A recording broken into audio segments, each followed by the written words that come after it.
Kính bạch đại chúng, có bao giờ quý vị tự hỏi người thân đã khuất của mình hiện giờ ra sao? Họ có an yên hay vẫn đang trôi nổi trong phiền não, nghiệp chướng chưa tan? Trong vài phút tới, tôi sẽ dẫn đại chúng khám phá bí quyết từ bi mà Địa Tạng Bồ Tát dạy, giúp chúng ta làm phước cho người đã khuất, chuyển hóa nghiệp lực và dẫn lối ánh sáng cho họ. Nếu lời giảng này chạm đến trái tim quý vị, xin hãy nhấn đăng ký kênh Bước Chân Nhân Duyên để mỗi bước chân của chúng ta trở thành nhịp cầu dẫn lối ánh sáng, gieo trồng công đức và an vui cho cả người sống lẫn người đã khuất. Phần 1. Làm phước hồi hướng giúp tăng trưởng công đức cho cả hai. Kính bạch đại chúng, hôm nay tôi muốn cùng quý vị bước vào một hành trình thiêng liêng, nơi ánh sáng từ bi của Địa Tạng Bồ Tát soi rọi vào trái tim chúng ta, dẫn dắt chúng ta hiểu sâu sắc giá trị của việc làm phước cho người đã khuất. Trước hết, tôi muốn đại chúng dừng lại một giây để tự hỏi, chúng ta từng nghĩ gì về những người thân đã rời xa cõi đời này? Chúng ta có thật sự hiểu rằng những hành động thiện lành của chúng ta, những lời cầu nguyện thành tâm và những việc làm đơn giản nhưng chân thật không chỉ là quà tặng cho chính bản thân mà còn là món phước thánh thiện có thể chạm tới linh hồn những người đã khuất, mở ra những cánh cửa ánh sáng mà trước đây chúng ta chưa từng nhìn thấy. Khi tôi nhắc đến làm phước hồi hướng, đừng để tâm mình dừng lại ở việc tưởng tượng hay nghi lễ đơn thuần. Đó là một dòng năng lượng tinh khiết, một cầu nối từ trái tim người sống tới hương linh, một nhịp cầu công đức mà chính chúng ta cũng được đắm mình trong đó. Khi làm đúng theo chánh pháp, phước lành ấy không chỉ làm dịu đi những nghiệp lực còn tồn đọng của người quá vãng, mà còn tăng trưởng công đức cho chính bản thân chúng ta, khiến trái tim trở nên sáng hơn, rộng mở hơn và đời sống hiện tại trở nên an nhiên hơn.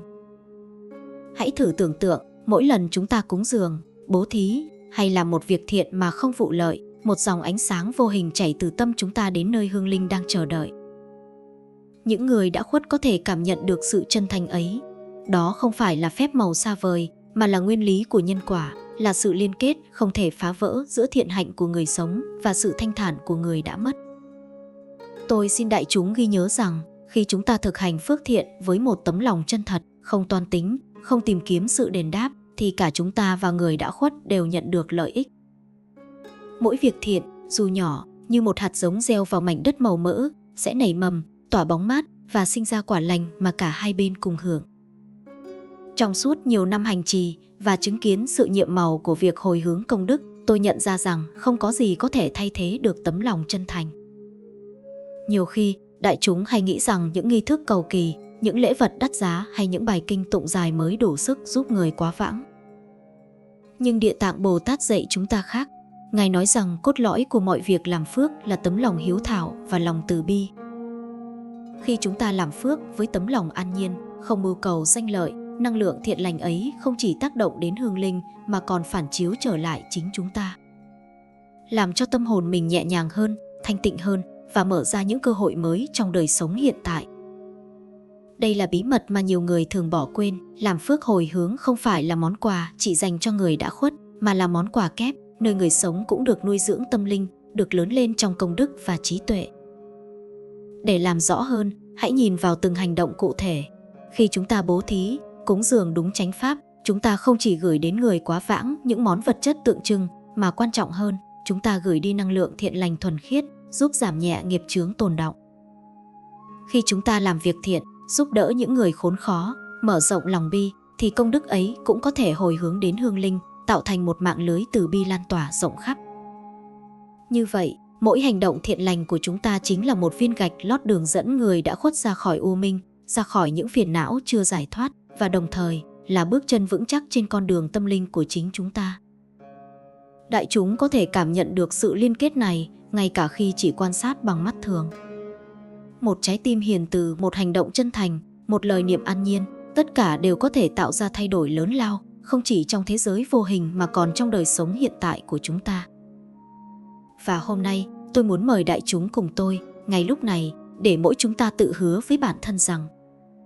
mỗi việc thiện chúng ta làm, mỗi ánh sáng từ bi chúng ta gửi đi sẽ được hồi hướng cho những người thân yêu đã khuất, để cả hai cùng thăng hoa trong công đức. Nếu quý vị thấy giá trị trong lời giảng này, tôi mời đại chúng hãy nhấn đăng ký kênh Bước Chân Nhân Duyên để không bỏ lỡ những chia sẻ sâu sắc về hành trình tâm linh, để mỗi ngày chúng ta cùng nhau gieo hạt giống thiện lành, cùng nhau dẫn dắt hương linh và nuôi dưỡng chính trái tim mình. Phần 2. Tâm hiếu và tâm từ là nền tảng của mọi hồi hướng. Kính bạch đại chúng, nếu phần trước chúng ta đã cùng nhau nhìn thấy giá trị nhiệm màu của việc làm phước hồi hướng, thì giờ đây tôi muốn dẫn đại chúng vào một tầng sâu hơn, nơi mà cội nguồn của mọi công đức được sinh khởi, tâm hiếu và tâm từ. Địa Tạng Bồ Tát không chỉ dạy chúng ta cách làm phước, mà Ngài nhấn mạnh rằng bất cứ hành động nào nếu không được xuất phát từ tấm lòng hiếu thảo và từ bi, thì phước lành sẽ mất đi sức mạnh thật sự. Đại chúng hãy dừng lại một chút, nhìn lại tâm mình và tự hỏi những việc làm thiện mà chúng ta từng thực hành, liệu có phải chỉ là thói quen hay lễ nghi, hay là xuất phát từ tấm lòng chân thành, muốn đem lợi ích cho người khác, đặc biệt là cho những người đã khuất. Khi tâm hiếu và tâm từ thấm sâu vào mỗi hành động, thì ngay cả những việc làm nhỏ bé cũng trở nên to lớn, biến đổi cả chính mình lẫn hương linh mà chúng ta mong muốn hồi hướng. Tâm hiếu không phải chỉ là trách nhiệm hay nghĩa vụ, mà là sự mở rộng vô điều kiện của trái tim. Khi chúng ta thấu hiểu nỗi khổ và niềm trống vắng của những người đã khuất, khi chúng ta nhớ về họ với lòng kính trọng, với mong muốn mang lại an lạc cho họ, thì mỗi lời cầu nguyện, mỗi việc làm thiện, mỗi ánh sáng từ bi gửi đi đều trở thành dòng năng lượng thanh tịnh dẫn đường cho hương linh. Địa Tạng dạy rằng hiếu tâm là gốc phước đức. Chính từ gốc này, mọi nhánh hành thiện khác sẽ trổ hoa. Chúng ta không cần nghi lễ rườm rà, không cần vật chất xa xỉ, chỉ cần một tấm lòng chân thành, một niềm mong muốn thực sự để hương linh được thanh thản và để chính chúng ta cũng lớn lên trong trí tuệ và từ bi. Đại chúng có thể hình dung tâm hiếu như mặt trời, chiếu sáng cả hai phía, sưởi ấm người sống, soi rọi hương linh, làm tan biến bóng tối của phiền não và nghiệp chướng. Khi thực hành hồi hướng công đức, tâm từ đi kèm tâm hiếu càng làm tăng hiệu lực. Tâm từ là sự mở rộng của trái tim, không chỉ hướng về người đã khuất mà còn hướng tới tất cả chúng sinh đang khổ đau. Khi chúng ta hồi hướng phước thiện cho hương linh, đồng thời gieo trồng lòng từ cho mọi sinh linh, chúng ta đang nối dài nhịp cầu ánh sáng, không chỉ một mà là vô số sợi dây kết nối thiện lành, khiến cả thế giới hữu hình lẫn vô hình cùng hưởng phước. Đại chúng có thể cảm nhận rằng khi tâm từ hiển hiện trong từng hành động, từng lời niệm, thì dòng năng lượng ấy có sức mạnh thay đổi cả cảnh giới, giúp hương linh buông bỏ phiền não, cảm nhận an nhiên và hòa nhập vào ánh sáng nhiệm màu mà Địa Tạng Bồ Tát dẫn dắt. Đây là điều mà chúng ta, với tư cách người sống, có thể trực tiếp tạo ra, và điều này không phụ thuộc vào thời gian, không gian hay nghi lễ hình thức. Tấm lòng chân thành chính là yếu tố tối thượng. Và tôi xin nhắc đại chúng, bất cứ khi nào chúng ta cảm thấy nghi ngờ hay mệt mỏi trong hành trình làm phước, hãy trở về với tâm hiếu và tâm từ. Nhìn sâu vào nội tâm, hỏi rằng liệu những gì tôi làm hôm nay có thực sự xuất phát từ lòng muốn mang an vui cho người đã khuất và cho chính mình. Khi trả lời câu hỏi này bằng sự chân thành, mọi nghi lễ, mọi hành động đều trở nên sống động, tràn đầy năng lượng thiện lành. Địa Tạng dạy rằng không gì có thể thay thế được sức mạnh của tấm lòng trong sáng. Hương linh cảm nhận được sự thành tâm và từ đó công đức hồi hướng được tăng trưởng gấp bội.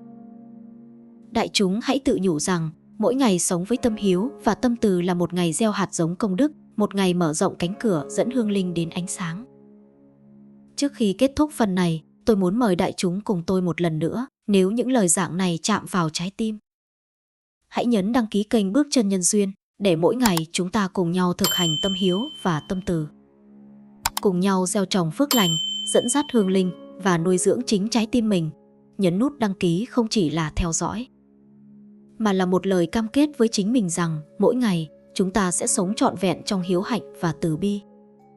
để mỗi việc làm thiện lành đều trở thành ánh sáng dẫn đường cho cả người sống lẫn người đã khuất. Phần 3. Làm phước thay cho người mất bằng các thiện hạnh cụ thể. Kính bạch đại chúng, khi tâm hiếu và tâm từ đã trở thành nền tảng vững chắc trong lòng mỗi chúng ta, thì bước tiếp theo là hiện thực hóa điều đó qua những hành động cụ thể, qua từng việc thiện mà chúng ta có thể làm mỗi ngày để hồi hướng cho người đã khuất. Địa Tạng Bồ Tát dạy rằng không chỉ là lời niệm hay cầu nguyện, mà những thiện hạnh rõ ràng, thiết thực mới có sức mạnh biến đổi cảnh giới, xua tan nghiệp chướng và mở rộng con đường ánh sáng cho hương linh. Đại chúng hãy lắng nghe thật sâu để nhận ra rằng bố thí, cúng dường, phóng sinh và giúp đỡ những người khốn khó không chỉ là hành động bên ngoài, mà là biểu hiện sống động của lòng từ bi và hiếu thảo, là những nhịp cầu kết nối giữa người sống và người đã khuất, giữa thế giới hữu hình và vô hình. Khi chúng ta bố thí, cúng dường đúng chánh pháp, không chỉ vật chất mà cả ý niệm chân thành được gửi đến hương linh, giúp họ tăng trưởng công đức, giảm bớt nghiệp chướng tồn đọng. Đại chúng có thể hình dung mỗi đồng tiền hay món vật thiện lành mà chúng ta cúng dường như một hạt giống ánh sáng, nảy mầm và tỏa sáng trong cảnh giới mà người quá vãng đang trải qua.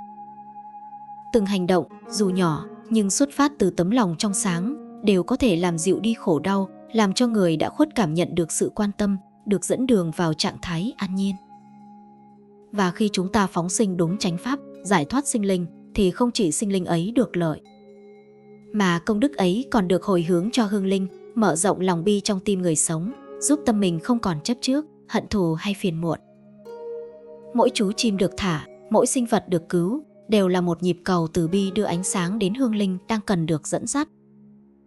Địa Tạng Bồ Tát còn nhấn mạnh rằng, làm việc thiện, giúp đỡ người khốn khó, chính là một trong những thiện hạnh mạnh mẽ nhất. Đại chúng hãy thử nghĩ, khi chúng ta giúp một người đang đau khổ, khi chúng ta san sẻ phần khó khăn của họ, thì dòng năng lượng thiện lành ấy không chỉ lan tỏa tới họ, mà còn quay trở lại như ánh sáng phản chiếu, hướng đến những người đã khuất mà chúng ta muốn hồi hướng công đức. Công đức ấy không đo bằng số lượng, không đo bằng giá trị vật chất, mà đo bằng tấm lòng chân thành, bằng sự kiên định và thiện ý của chúng ta. Mỗi hành động thiện lành đều có sức mạnh lớn hơn bất kỳ nghi lễ hình thức nào, bởi vì nó kết hợp sự chân thành của trái tim với năng lượng sống động của hành động, tạo nên dòng ánh sáng dẫn dắt hương linh ra khỏi bóng tối, ra khỏi phiền não và hướng tới cảnh giới an lạc. Hãy để đại chúng hình dung một ngày trong đời sống, chúng ta cúng dường cho chùa, thắp hương, bố thí cho người nghèo, phóng sinh những sinh linh đang bị giam cầm trong nỗi sợ hãi. Từng hành động ấy đều có thể được hồi hướng cho người đã khuất. Và từng hành động ấy cũng nuôi dưỡng tâm mình, làm cho trái tim mình trở nên rộng mở, từ bi và an nhiên hơn. Đây là sự thật nhiệm màu mà Địa Tạng Bồ Tát đã dạy. Mỗi việc thiện, mỗi nhịp cầu từ bi mà chúng ta gieo đều là ánh sáng cho chính chúng ta và cho hương linh mà chúng ta thương tưởng. Đại chúng có thể cảm nhận được năng lượng đó ngay trong chính cơ thể, trong nhịp thở, trong sự rung động của trái tim. Và nhận ra rằng chúng ta không đơn độc trên hành trình này, chúng ta và những người đã khuất cùng bước đi trên con đường ánh sáng. Trước khi kết thúc phần này, tôi muốn mời đại chúng cùng tôi một lần nữa, nếu những lời giảng này chạm vào trái tim. Hãy nhấn đăng ký kênh Bước Chân Nhân Duyên để mỗi ngày chúng ta cùng nhau thực hành các thiện hạnh cụ thể, cùng nhau dẫn dắt hương linh và nuôi dưỡng chính trái tim mình bằng những hành động sống động của lòng hiếu thảo và từ bi. Nhấn đăng ký hôm nay là một bước khởi đầu cho việc biến thiện hạnh thành ánh sáng, biến lòng hiếu thành công đức và biến mỗi ngày của chúng ta thành ngày gieo hạt giống an lạc cho cả hai phía, người sống và người đã khuất. Phần 4. Tụng kinh, niệm Phật, trì danh Địa Tạng là cách trợ duyên tối thắng.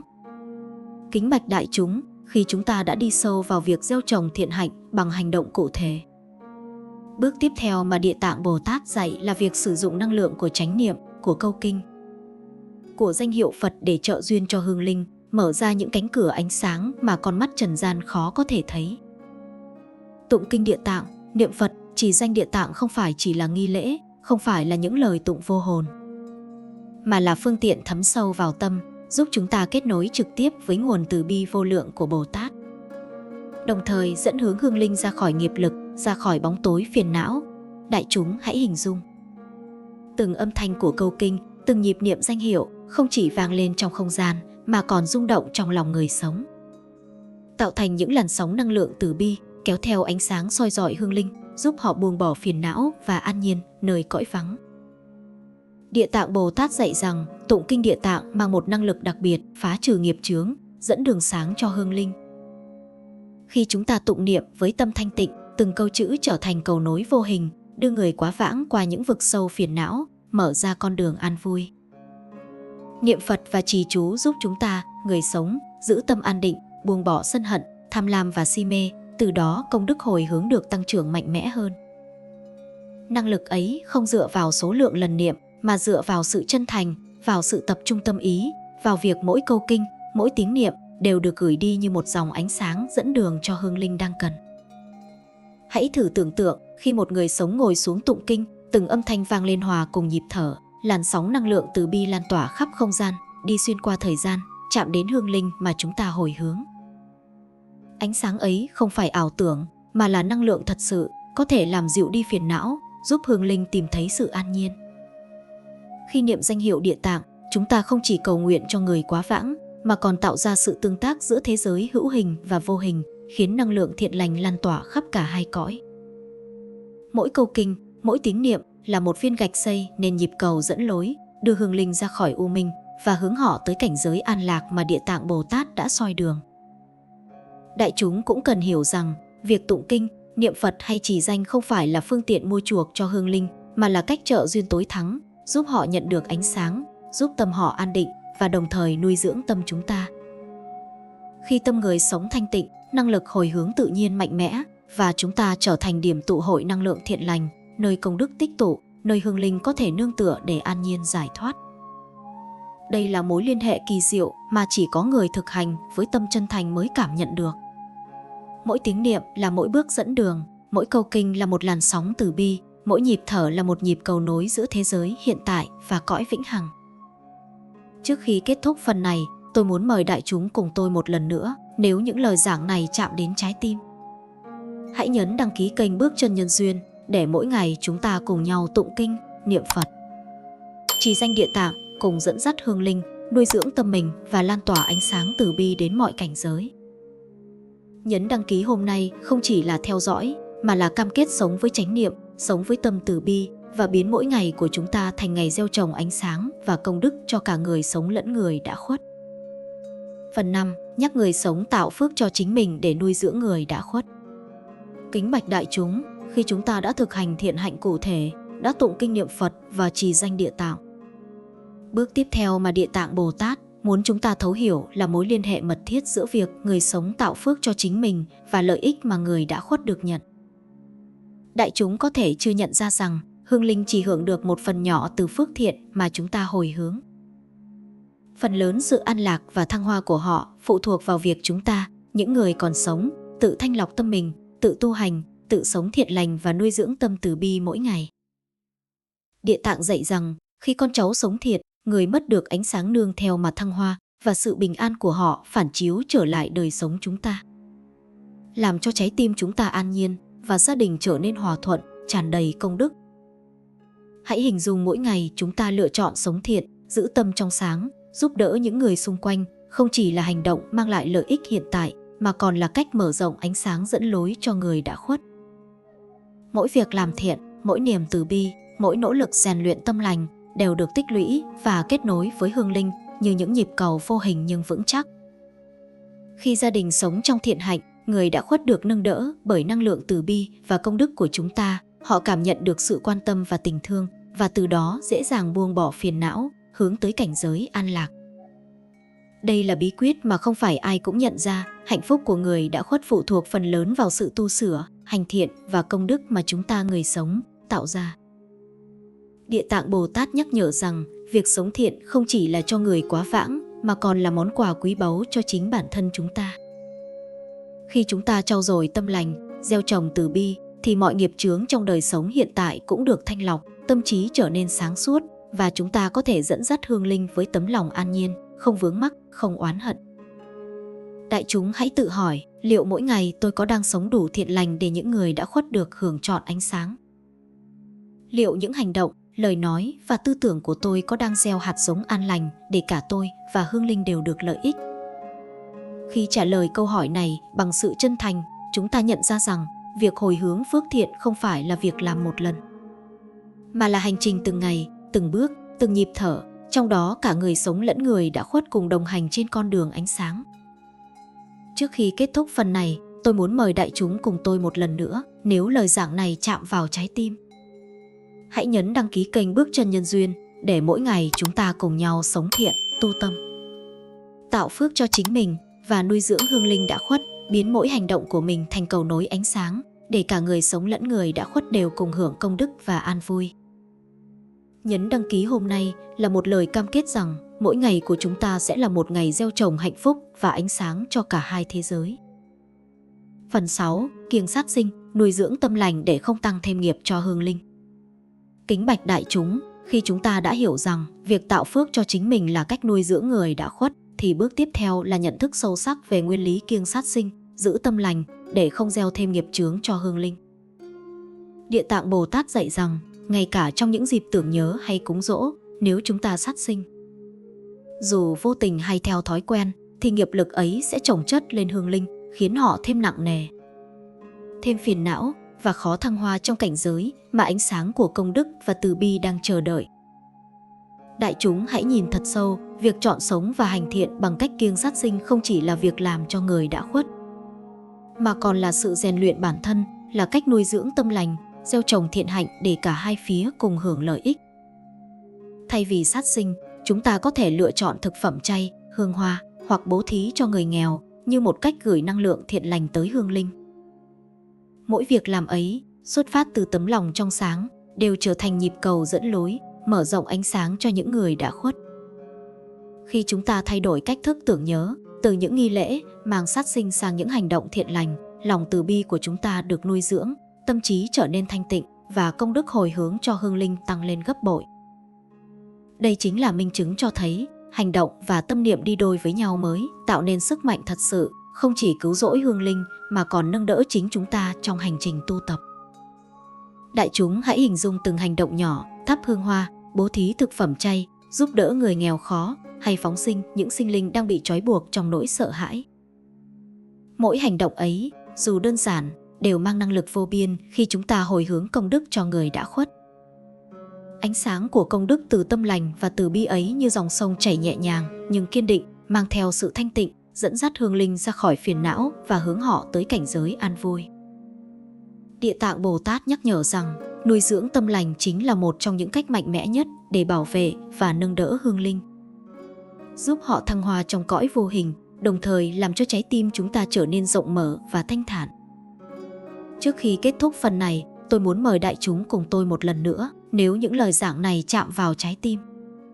hãy nhấn đăng ký kênh Bước Chân Nhân Duyên để mỗi ngày chúng ta cùng nhau kiêng sát sinh, nuôi dưỡng tâm lành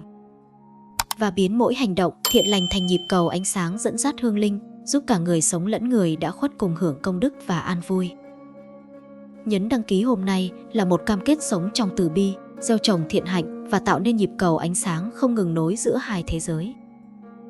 Phần 7. Hướng dẫn hương linh bằng tâm từ bi và chánh niệm. Kính bạch đại chúng, khi chúng ta đã gieo trồng thiện hạnh cụ thể, kiêng sát sinh và nuôi dưỡng tâm lành, bước quan trọng tiếp theo là học cách hướng dẫn hương linh bằng tâm từ bi và chánh niệm. Địa Tạng Bồ Tát dạy rằng, hương linh dù đã rời khỏi thế gian này, vẫn đang trôi nổi trong vô hình, đối mặt với nghiệp lực và phiền não còn tồn đọng. Người sống có thể trở thành ánh sáng dẫn lối, giúp họ buông được, sáng được, nhẹ được, và điều này chỉ có thể thực hiện khi chúng ta thực hành chánh niệm và khởi tâm từ bi chân thành. Đại chúng hãy dừng lại một giây, hít thật sâu và nhận ra rằng mỗi câu niệm, mỗi lời cầu nguyện, mỗi hành động hướng thiện đều có thể tạo thành luồng ánh sáng dẫn đường cho hương linh, giúp họ tìm lại bình an và an nhiên trong cảnh giới vô hình. Chánh niệm ở đây không chỉ là sự tập trung vào những câu kinh hay nghi thức, mà là sự hiện diện trọn vẹn của tâm trong từng hành động, từng ý niệm, từng lời nói. Khi chúng ta cầu siêu cho hương linh, nếu tâm còn vướng phiền não, sân hận hay dục vọng, thì năng lực dẫn lối sẽ bị giảm sút. Ngược lại, khi tâm thanh tịnh, từ bi tràn đầy, thì mỗi nhịp thở, mỗi câu niệm, mỗi hành động đều trở thành một sợi dây ánh sáng, nối liền chúng ta với hương linh, giúp họ bước ra khỏi u minh, xua tan bóng tối phiền não và hướng tới sự an nhiên. Địa Tạng Bồ Tát nhắc nhở rằng, sức mạnh của việc hướng dẫn hương linh nằm ở chính tấm lòng, chứ không phải ở hình thức hay số lượng lời niệm. Một tấm lòng chân thành có thể làm được điều mà hàng trăm nghi lễ sáo rỗng không thể đạt được. Hãy hình dung cảnh tượng chúng ta ngồi trong tĩnh lặng, niệm danh hiệu Địa Tạng, tâm hướng về người đã khuất, khởi tâm từ bi, nhịp thở đều đặn và chánh niệm tràn ngập trong từng tế bào cơ thể. Từng câu niệm vang lên, mỗi âm thanh lan tỏa, đi xuyên qua không gian vô hình, chạm đến hương linh mà chúng ta mong muốn hồi hướng. Hương linh cảm nhận được năng lượng từ bi ấy, nhẹ nhàng buông bỏ phiền não, nghiệp lực từng bước được giải thoát và họ tìm thấy ánh sáng dẫn lối. Đây chính là sức mạnh nhiệm màu mà Địa Tạng Bồ Tát đã chỉ dạy. Tâm từ bi và chánh niệm của người sống là nhịp cầu ánh sáng, là luồng năng lượng vô hình nhưng mạnh mẽ, giúp hương linh an nhiên và thăng hoa. Trước khi kết thúc phần này, tôi muốn mời đại chúng cùng tôi một lần nữa, nếu những lời giảng này chạm vào trái tim, hãy nhấn đăng ký kênh Bước Chân Nhân Duyên để mỗi ngày chúng ta cùng nhau thực hành chánh niệm và từ bi. Dẫn dắt hương linh và biến mỗi hành động, mỗi câu niệm thành nhịp cầu ánh sáng nối liền thế giới người sống và người đã khuất. Nhấn đăng ký hôm nay là một lời cam kết rằng chúng ta sẽ sống trọn vẹn trong từ bi, gieo trồng hạnh phúc và dẫn lối ánh sáng cho những linh hồn đang cần sự dẫn dắt. Phần 8. Làm phước không phải để mua chuộc mà để chuyển hóa nghiệp lực. Kính bạch đại chúng, khi chúng ta đã học cách hướng dẫn hương linh bằng tâm từ bi và chánh niệm, bước tiếp theo là nhận thức một nguyên lý trọng yếu mà Địa Tạng Bồ Tát nhấn mạnh: làm phước không phải để mua chuộc. Không phải là một sự trao đổi theo kiểu làm điều này để nhận được điều kia, mà là phương tiện để chuyển hóa nghiệp lực, mở rộng lòng từ bi và tạo ra năng lượng thiện lành giúp cả người sống lẫn người đã khuất. Đại chúng hãy lắng nghe thật sâu, bất kỳ hành động thiện lành nào xuất phát từ tâm trong sáng, không vụ lợi, đều mang sức mạnh thay đổi thực tại vô hình, tác động đến cảnh giới của hương linh và đồng thời thanh lọc tâm chúng ta, giúp nghiệp lực tích tụ theo hướng thiện. Nhiều khi, người sống tưởng rằng làm phước là để bù đắp cho lỗi lầm hay mua chuộc hương linh đã khuất, nhưng Địa Tạng Bồ Tát nhắc nhở rằng đây là nhận thức sai lầm. Phước là năng lực thiện, là ánh sáng từ bi, là nhịp cầu dẫn đường, chứ không phải món hàng trao đổi. Khi chúng ta làm phước với tâm thanh tịnh, với ý nguyện chân thành để hương linh được an nhiên, thì năng lượng ấy tự nhiên chuyển hóa nghiệp lực, gỡ bỏ phiền não, mở ra con đường an vui. Đại chúng hãy thử hình dung, mỗi việc thiện chúng ta làm, mỗi ánh sáng từ bi chúng ta phát ra, không chỉ len lỏi đến hương linh, mà còn chạm đến chính bản thân mình, thanh lọc những sân hận, ích kỷ và phiền não, và giúp chúng ta trở nên nhẹ nhàng, sáng suốt và tràn đầy tình thương. Hãy nhìn vào từng ví dụ thực tế: bố thí, cúng dường, phóng sinh, niệm Phật, tụng kinh, giúp người nghèo khổ, hay đơn giản là trao đi nụ cười chân thành và lòng hiếu thảo. Khi hành động ấy không mang tính giao dịch, không tìm kiếm sự đền đáp, mà được gửi đi từ tấm lòng chân thành, thì năng lực ấy tự động tạo ra sự chuyển hóa, hương linh được nâng đỡ, nghiệp lực của họ được giảm nhẹ,